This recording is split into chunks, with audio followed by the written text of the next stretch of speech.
After living for 5 years with her Aunt Dete without being allowed to leave the house, an orphan girl called Heidi is being taken to the Swiss Alps to stay with her grandfather. Dete has gotten a job in Frankfurt and can't take Heidi with her, which is why she ignores the neighbors' warnings about Grandpa being antisocial and possibly dangerous. On their way up the mountain, Heidi takes off her boots and dress to run around in her underdress, preferring the freedom of movement to being fashionable. As soon as he sees them arrive, Grandpa Alpole gets angry and kicks them out, saying he doesn't want to take care of the girl. Dete pretends to leave with the child, but in truth, she takes Heidi behind the house and tells her to stay while she runs away. Alpohi notices this and yells at Dete, but Heidi tells him she doesn't want her either. Refusing to accept the girl in his life, Alpohi enters his home and locks the door, so Heidi decides to sleep in the barn with the goats. The next morning, Alpohi gives Heidi some goat milk as breakfast and then takes her to church. The priest takes a close look at Heidi and declares her healthy and strong. He thinks it's Alpohi's duty to take care of his own blood, but since Grandpa won't change his mind, the priest comments he'll be going to Mayenfeld in 3 days so he can take Heidi with him to see if any farmer will have a use for her. When they return home, Heidi wonders if she should sleep in the barn again, and Alpohi tells her she can sleep wherever she wants. Since Alpohi only has one bed and one chair, Heidi looks for another spot and finds a set of stairs that she climbs to find an attic full of hay. After deciding that will be her bedroom, Heidi tells Alpohi that she would rather not leave, but gets no answer. The following day, goatherd Peter comes over to pick up Alpohi's goats and Grandpa gets the chance to ask him to take Heidi with him for the day, perhaps even teach her how things are done in the mountains. After Alpohi gives Heidi some cheese and sausage for her lunch, Heidi is happy to join Peter and spend the day running with the goats, enjoying this much more than being inside the house all day like her aunt used to make her. While Heidi has fun, Peter takes a bite from her food, then blames it on the goats when Heidi notices. Suddenly, 2 goats begin fighting and Peter hits them with a stick to make them stop. Heidi greatly disapproves of this and, after making him stop, she offers a deal: if he never hits a goat again, she'll give half of her food to him every day. Peter gladly accepts, but asks her to promise not to tell Alpohi because people in town say he killed someone in the past. When Heidi returns home, she acts awkwardly around her grandpa and says she'll sleep in the barn, so Alpohi quickly guesses she's heard the rumors. He asks Heidi what she trusts more, rumors, or her own eyes and ears. Heidi chooses her own judgment and hugs Alpohi before going to sleep in the attic. The next day, while Heidi continues to have fun and bond with Peter, Alpohi does some carpentry to show his granddaughter how touched he is by her affection. When Heidi comes home, she's surprised to find a second chair at the table and some fantastic news: Alpohi will allow her to stay for good. Weeks pass and Heidi has fun with Peter every day, she even cuts her hair to be more comfortable. One day, Peter tells her he won't be coming for a few months because he'll be going to school, so they'll see each other again in the spring, but she should come by his house to visit him sometime. Heidi wants to go to school too, and whenever they go to town, the neighbors also remind Alpohi that a kid needs education and friends. Alpohi refuses though, explaining Heidi won't be able to come down the mountain to attend school when winter comes. Things get boring when it begins to snow. Alpohi carves a little bird for Heidi to make her feel better, but it doesn't help much, so he tries to make a sleigh next. This actually works well, and the two of them have fun sleighing down the mountain before Alpohi drops Heidi at Peter's for a playdate. Heidi gets to meet Peter's mother and grandmother, but his dad is dead. The grandmother is blind and there aren't many things she can eat because she's missing most of her teeth, which is a problem because all they have to eat is stale bread. Peter isn't doing well at school and doesn't understand why he needs to learn to read because he doesn't need it to herd goats, but his mother doesn't allow him to quit. When Alpohi comes to pick Heidi up, she tells him she's realized how lucky she's to have him. Years pass and Heidi lives a peaceful happy life with her grandpa. One day, Dete comes back saying she's found a nice place for Heidi with her employers, which would allow her to make friends and go to school. However, Alpohi refuses to allow Heidi to leave and points out how Dete suddenly cares about her niece all of a sudden. Embarrassed, Dete responds she only left Heidi because she didn't have a choice back then. She argues with Alpohi but doesn't get to change his mind, so Dete pretends to leave when actually she goes further into the mountains to find Heidi among the goats. Dete makes the offer again, and when Heidi replies she wants to stay, Dete tells her Alpohi also wants her to go because he wants what's best for her. Upset, Heidi allows Dete to take her away, and Peter sees all this. When he takes the goats back to Alpohi, Grandpa notices Heidi is gone and quickly guesses what happened, so he runs all the way to town. But by the time he gets there, it's too late. Date's already left with Heidi, and the neighbors make fun of Alpohi for it. In Frankfurt, Heidi is taken to the Seesman mansion, where he meets the butler Sebastian, the maid Tinette, and, most importantly, governess Rottenmeier. This Rottenmeier lady isn't happy to see Heidi because she looks like a wild child with no manners, but Dete reminds her this is what they asked for, an unspoiled child of this age to be friends with the house's kid, Clara. While Dete demands her part of the deal and leaves, Heidi meets Clara, who can't walk and is wheelchair bound. The girls immediately hit it off, and when Heidi accidentally pushes Clara's chair against the table, Clara lies to protect her and tells Rottenmeier that it was her fault. There's a lot for Heidi to learn in order to be accepted as Clara's companion. They wash her, give her a proper dress and boots, teach her table manners and forbid her from running around the house or being loud. Heidi must also take classes with Clara and shocks everyone when she confesses she can't read. Rottenmeier wants to get rid of her, but she can't do that until Clara's dad comes back from his trip, so in the meantime, the instructor must teach Heidi how to read while still keeping up with Clara's lessons. Heidi adapts quickly to the rules of the house, but she doesn't change entirely and keeps most of her quirks. She still prefers nature over a house and dreams of the mountains every night, and whenever she can get away with it, she hides bread rolls in her pockets.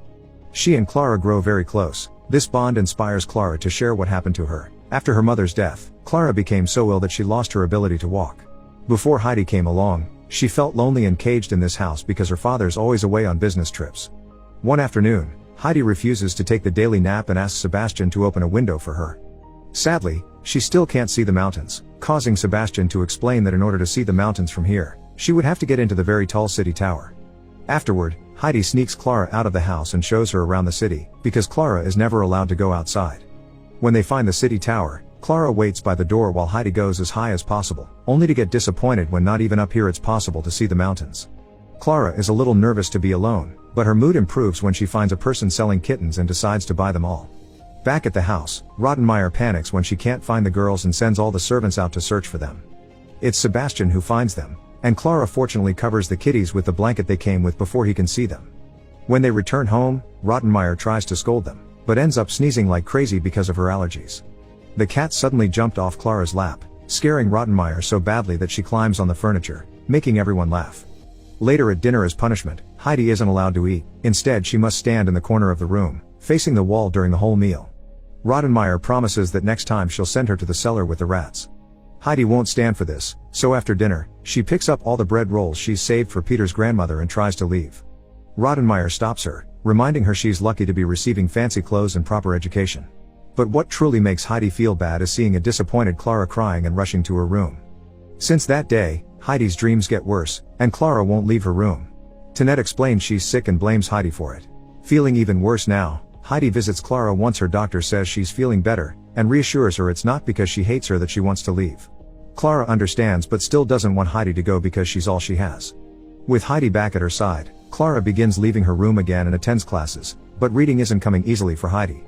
A couple of days later, Clara's father Mr. Seesman finally comes home and brings with him grandmother Seesman, who Rottenmeier isn't happy to see. Clara is very excited to reunite with her family, and both Seesmans are glad to finally meet Heidi too. Mr. Seesman in particular is very satisfied with how better Clara looks thanks to his idea of getting her a friend, but Rottenmeier tries to change his mind by explaining Heidi continues to be wild and won't learn to read. However, grandmother Seesman would rather confirm it with her own eyes than trust Rottenmeier's word. Later in the evening, grandmother Seesman reads Heidi a bedtime story but doesn't finish it because she wants Heidi to do it. Heidi confesses she can't read because Peter said it was useless, so grandmother Seesman reminds her that she mustn't trust everything she hears. Since Heidi loves stories and is desperate to know how this one ends, she accepts to put more effort and practice more often. The next day, grandmother Seesman tells her son that Heidi is wonderful and she can learn to read with the right encouragement, but she can tell the kid isn't happy because this house goes against everything she is. Mr. Seesman refuses to let Heidi go because she makes Clara happy, but grandmother Seesman points out he wants her to stay because she makes him feel less guilty about leaving Clara alone all the time. Things don't get any easier when strange noises begin echoing around the house every night, and sometimes Sebastian even finds the front door open. All the servants and even Rottenmeier think there may be ghosts in the house, but Mr. Seesman doesn't believe it. With every day that passes, Heidi practices her reading more with the book that grandmother Seesman left her, and eventually manages to read the whole story to everyone. The teacher takes all the credit, and Mr. Seesman decides this shows Heidi is good enough to stay in the house for good. This makes Clara very happy, but Heidi is upset and cries every night before falling asleep. One evening, after grandmother Seesman has already gone back to her own house, Mr. Seesman is playing a game of chess with the doctor when suddenly, they hear the noises the servants had warned them about. The men grab their guns, thinking it may be thieves, but it turns out it's just Heidi sleepwalking. She comes down every night, opens the door, and stares at the distance before returning to her room and lying down at the end of the bed like she would do with a goat. When the doctor checks on her and finds her freezing, Mr. Seesman looks for a blanket in the closet and finds a new pile of bread rolls Heidi has been saving. Then, Heidi wakes up, and when the doctor asks her if she's in pain, Heidi explains her chest hurts. Afterward, the doctor has a chat with Mr. Seesman in private to explain Heidi is ill with homesickness and her nerves are in quite a state, so she should be sent home. At first, Mr. Seisman refuses, but then he spends the night thinking about what happened to his wife. The next morning, when Clara asks about the ghost, her father explains it was Heidi sleepwalking because she's suffering, which is why they'll be sending her home. Clara gets incredibly upset by this news and throws a fit, screaming a Heidi too before she leaves for her bedroom. Heidi is happy to hear she'll go back to Alpohi, but she still worries about Clara and tries to talk to her, yet Clara won't open the door. When the time comes for Heidi to leave, the servants prepare a basket full of bread rolls and other foods she can take to the mountains. Heidi hands Mr. Seisman her wooden bird to be given to Clara and makes him promise she'll visit her one day. After Heidi is gone, Rottenmeier points out they'll finally have peace again, but karma soon proves her wrong. There's still a kitten around the house. As Rottenmeier panics, Tinette picks the kitten up and decides to name it Heidi. As soon as she arrives back in town, the first thing Heidi does is take off her boots and reunite with Peter. She stops by his house to say hi and drop off the food, then she runs up the mountain and, after ditching her fancy dress, she finally reunites with her beloved grandfather. Heidi easily returns to her old routine and spends her days running through the mountains while herding the goats with Peter, but there still are a few changes. She's finally allowed to go to school, so during the winter months, she and Alpole move with the goats to a house in town. Her new teacher is much stricter than Clara's, and sometimes there are physical punishments for misbehaving.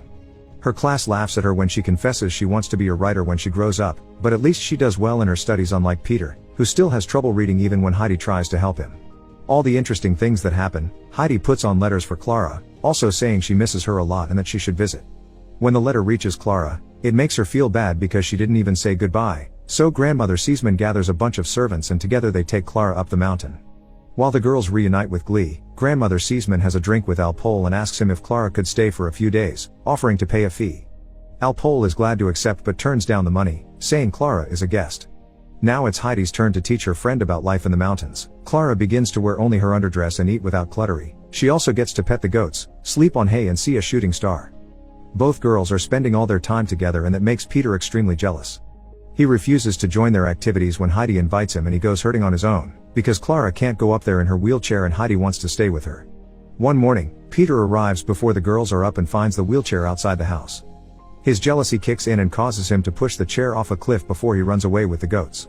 As soon as the family notices the chair is gone, Alpole guesses who did it, so he carries Clara on his back, and together with Heidi, they follow the usual goat herding path. Now Clara can finally experience the rest of the mountains while Alpole scolds Peter for his actions and makes him watch over the girls for the rest of the day.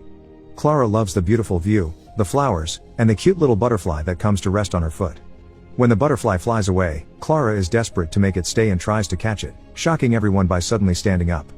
Walking is still hard for her though, so she spends the next few days practicing with the help of Heidi and Peter, who has changed his mind about her after seeing the miracle. When grandmother Seisman comes to pick up Clara sometime later, her son is with her and keeps angrily yelling because he dislikes the idea of his poor sick girl having been brought here. However, he changes his mind pretty quickly when Clara approaches them using her own feet. After sharing hugs and tears, grandmother Seisman gives Heidi a notebook and a pen so she can start writing stories, reminding her to ignore her classmates' mean comments because everyone should do what makes them happy. After saying goodbye to Clara with a tight hug, Heidi returns to her daily routine with Peter, but from now on, she takes her notebook with her so she can write a little every day. Make sure to subscribe and turn on notifications so you can watch more videos like this. Thanks for watching.